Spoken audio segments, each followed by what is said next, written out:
In today's video, I'm going to teach you how to update a record in Zoho CRM. Let's dive right in and explore both updating a single record and updating multiple records at once so you're equipped for any situation you encounter. To begin, let's talk about updating a single record within Zoho CRM. Imagine you've noticed an outdated piece of information within a customer's record and need to bring it up to date. First, you'll open the relevant record within your CRM.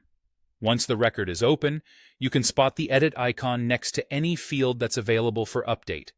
Simply click this icon, make your changes, and to save these modifications, just click the Save button.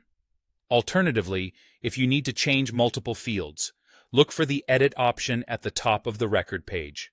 Here, you'll be able to modify several fields at once within the same record, and once you're satisfied with all the changes, go ahead and click Save to ensure your updates are stored properly.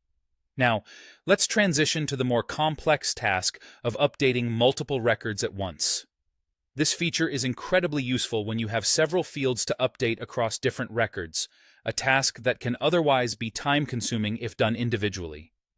Start by filtering the records you want to change or selecting a saved view that contains them.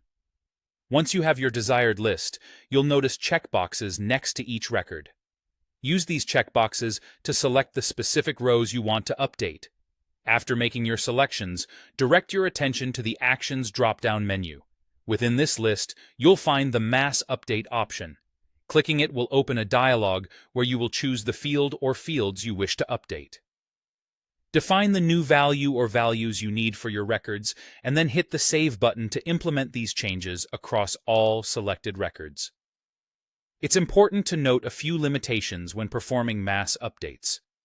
Unfortunately, not all field types can be mass updated via the user interface in Zoho CRM.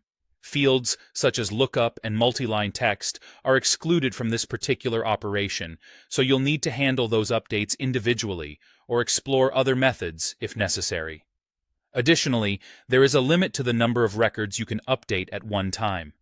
You can update up to 500 records per page, but if you're using the Enterprise or Ultimate editions, you have the added advantage of selecting all records in a view, provided the total number is fewer than 50,000. This is particularly helpful for larger operations and helps streamline your workflow significantly. By understanding both the single and mass update processes in Zoho CRM, you can ensure data accuracy and efficiency in managing your information. This not only keeps your CRM organized, but also enhances the accuracy of your business processes. And there you have it. With these instructions, you're all set to update records in Zoho CRM effectively.